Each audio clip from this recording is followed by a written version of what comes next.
get a microphone to you. And no live stream. Thank you.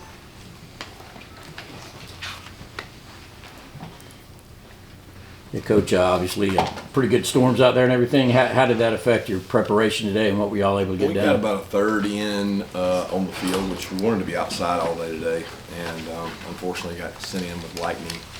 I don't even know what time it was. I would say 1/3 of practice. We had about a 2-hour practice, and we went in about a third of the way through, so we got to get most of it in out there. But when we went inside, it was no issue because we transitioned easy in there, and we had red area today, and that made it even easier because when you do red area, you don't use as much of the field. So we have 2 ends to the indoor, and that was fine. Kirby, I'm sure it's kind of a new sensation for the freshmen that are working on scout team this week. Just generally, how have they kind of, stood up and accepted that challenge of running on scout team? Well, it's a culture here that we create through years of doing it. It's not a freshman thing. It's a team thing, and it's so many guys embrace it. I mean, we've had Sonny Michelle and Nick Chubb go down there and work Wildcat. We've had countless guys go down there and work, and we show them clips of whether it's Miko Hardman, Holyfield, Isaiah Wilson. I mean, you name it. I don't think there's been a player here that didn't. Last year, George Pickens was on the scout team for 3 weeks. So it's not seen as a demotion of any kind. It's seen as a development, and we take pride in developing players. And the best way to develop is go down there. JT Daniels did it, and while he was injured and came back from it. So they've been great. They do a good job of pushing and understanding the kind of culture of how practice goes of competing. Kirby, Dan was talking about just life in general as a coach, wake up in the middle of the night during the season, being regular, pregame routine, multiple bathroom stops, darkness. What's your pregame routine, and what is it like managing your life in those few hours you have away from football during the season? I don't know that I really have a pregame ritual or routine. I think if you get a superstitious habit, you might not be able to follow it all the time. You have different venues you play in, different times you play. I mean, everything changes. So I like to be flexible and adjustable, and it's not always the same. I mean, we eat pregame meal at the same time, but outside of that, I try to change it up in terms of what I think about when I do pregame. There's a checklist you go through, but I heard Adam Wainwright talking the other night, and the pitcher for the Cards, and he was talking about how if you got something that you just can't break, that's superstition, and that can be a negative. That can be a detriment to your mindset, and we try not to do that. So we don't go with superstitions. We just try to prepare ourselves best we can to get ready to play before the game. About sleeping soundly, do you ever catch yourself waking up in the middle of the night? Yeah, I've been that way since I was a small child. I mean, I think everybody wakes up in the middle of the night sometimes, and sometimes you're thinking about football, sometimes you're thinking about how you can do it better, how you can be a better parent, husband, father. So, yeah, that happens. Robert Beal got a lot of playing time at the end of last season after Adam Anderson's suspension. How do you think that extended run has sort of helped him going into the start of this season? Yeah, it's built his confidence up. I think he's very confident in the system now. We're very confident in him because of the playing time he's earned. He did a tremendous job at the end of the year. He's had a really good camp. I mean, he's playing physical, playing tough. I think he realizes this is a big opportunity for him. So I'm very pleased with what he's done, the work he's done. As Javon Billiard heads into his sophomore year, he played quarterback for 4 years at Baldwin and then kind of crossover receiver. But where does he really fit in this defensive backs group, and what's been his progression since he's gotten here? Well, he has tremendous toughness. He has tremendous competitiveness. He's very physical. He loves the game. He's been a ball hawk all camp for us. The consummate team player that does whatever you want him to do on special teams, and he comes to work every day. And he's improved. He probably could have played more last year, but maybe he wasn't quite ready, and he's earned it through spring practice and fall camp. He's earned the opportunity to go out there and compete with those other guys and get playing time. Kirby, has been a pretty smooth operation with the new co-defensive coordinators, and will Glenn stay in the box and will be on the field? We'll decide that closer to the game, so both those guys will be very involved.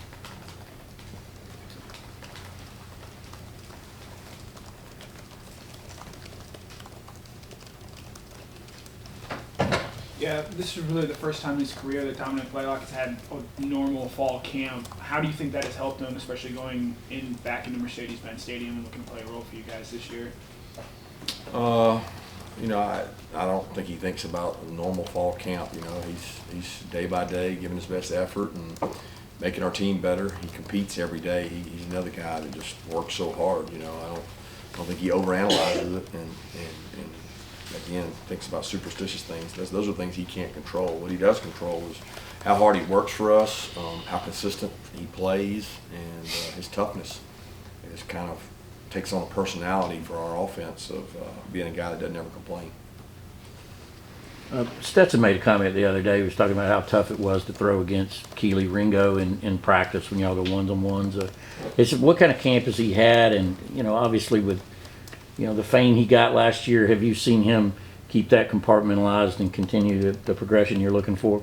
Yeah, I think Keely's done a great job. You know, you worry about a play like that, you know, going to a guy's head or maybe not realizing his deficiencies and how he can improve them. And we had several talks in the off season, and he embraced it. You know, he was the first to admit, like, no, I'm not where I need to be. I mean, he had some plays in that game that weren't so good, and he admitted that.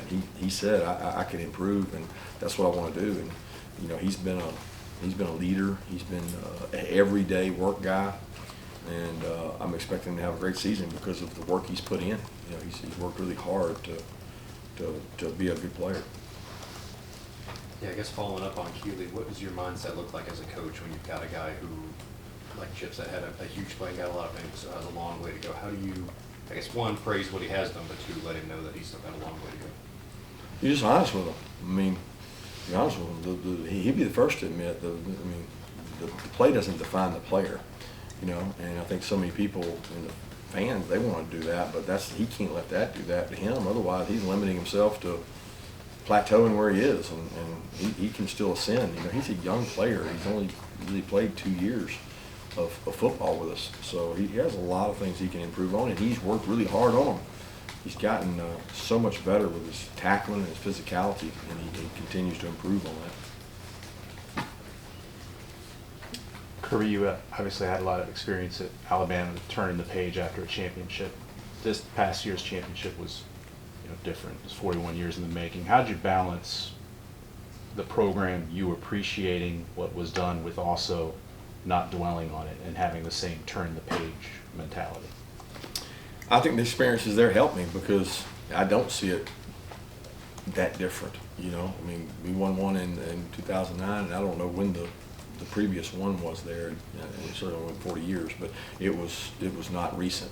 So I think anytime you win one, you turn the page, and it's built around the culture of your program. If your program's just built on instant gratification and wins and patting people on the back, then you're probably going to struggle more. But it just was never about that here.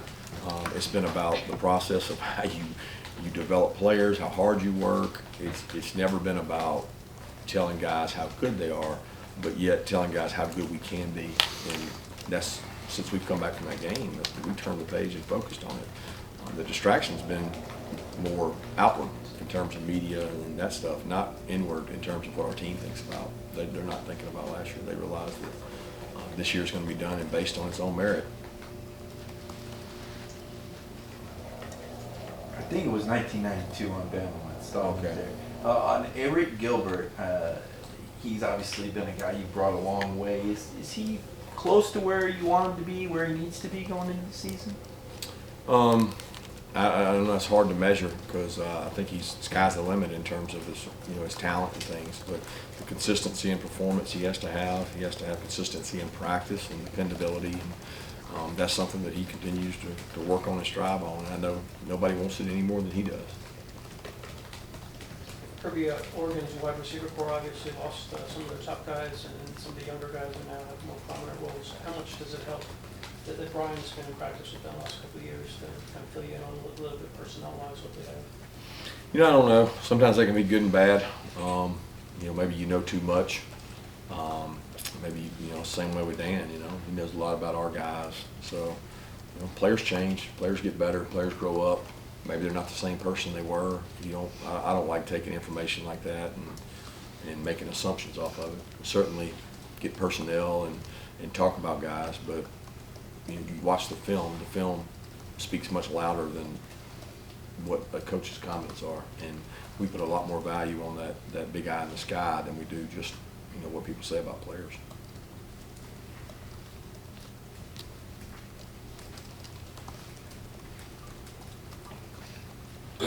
Coach, Cedric was asked about Kenny yesterday and asked about what's the biggest difference, I guess, at the season end this year. And he mentioned the explosiveness. Is that something you noticed as well with him? I didn't follow the question. Cedric talked about explosiveness. About Kenny McIntosh. He said he was more explosive. Seems to be more explosive this year than last year. Well, he's got more opportunities. Yeah. There's two guys that are pretty explosive that aren't back there, and I've always thought Kenny was explosive and had great vision and one of our best runners. He's just had more opportunities, and there's probably been more holes out there too with some of those guys gone. So you've certainly seen some flashy plays by him, and I don't know that I think he's changed his mentality. He's certainly a more thought about leader, and he's asserted himself in that role more. But as far as his play on the field, Kenny's always been a hard worker and a competitor. Stetson told us yesterday that Bubbly by Kobe Calais and Juicy by Notorious B.I.G. are two songs he listens to sort of get him in the mood. Is there any music you listen to, whether you're walking into the stadium or whenever it might be, to sort of help you get in the right zone going into a game? I listen to music, but I don't know.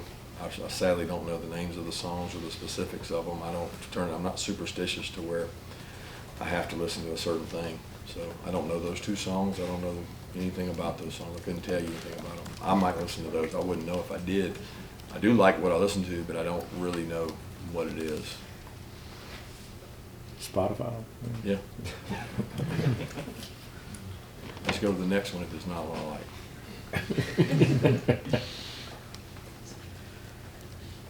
Do you have much of a relationship with Charles Winslet down in Putnam County? He just got his 350th career win, and he is a UGA alum. Kind of describe your relationship with him and just how you've known him over the years. Yeah, he's quite the character. He's been a long time Bulldog fan, played baseball here, and he's told some great stories. And he was a guy that we used to meet with to help with the option and things like that. And he was probably the most disappointed guy when Paul Johnson stepped down at Georgia Tech, just because he felt like he was out of a role. But he was a guy that always, in the off season and things, we go clinic with, and he's good friends with my dad, and they played each other in years in South Georgia, and he's been around and coached a lot of places that recruited. So I have a lot of respect for Coach Winslet and the job he's done and what he's meant at Georgia High School. Is a part of you excited to play a team like Oregon with a brand as big as it is? Like, does it mean anything recruiting with you or anything like that? Yeah, it's awesome playing these kind of games. I think they're obviously a very well-respected program, well-liked program. Recruits love the infatuation with the uniforms and Nike and all the stuff it means. So it's a big stage to be on, and certainly I'm sure it's mutual for them. It's an opportunity to improve your national exposure and nationally recruit. Coach, I know we asked you about Dan all the time, but you also know Tosh McCoy extremely well. How does his style and Dan's style kind of mesh? And again, your knowledge of him, how does it help you prepare for this game anyway? Yeah, Tosh is a really good football coach, man. He's passionate, he's energetic. That the players are they're going to run through a wall for he and Dan. They're both really similar in their motivation skills with players, and they're great coaches because they're great men and they're fun to be around. I mean, they make practice fun, they make meetings fun, they make work fun, and they'll do a great job. Those players will buy in and run through a wall for those guys. And Tosh has done a great job. Historically, where he's been, they've been good on defense. Kirby, Jalen Walker's somebody we got to see back in the spring. Just how has he handled these last few months and getting ready for his freshman year? Yeah, he's tough, man. He's a physical player, really smart. He's picking things up. He's helped us in multiple roles. He's playing inside backer. He's playing a sub rusher. Talented kid. And I love about Jalen, he's a coach's son. So I'm always particular to those guys because of the fact I grew up in that environment. And he just is so respectful and does things the right way and represents us the right way, and he's going to be a hell of a player.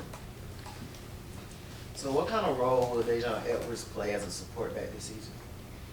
No, he's not a support bag. I mean, he's one of our guys, man. He's had a great camp. I mean, his toughness. I mean, the guy works so hard. He's run the ball really well. I mean, he's had some really flashy, good plays. You know, he's a guy that we're expecting to have a big season, and excited to see what he can do. You got time for 2 more questions?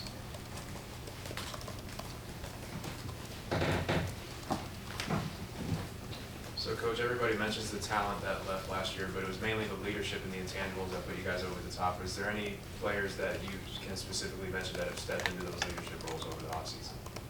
Yeah, I mean, there's so many.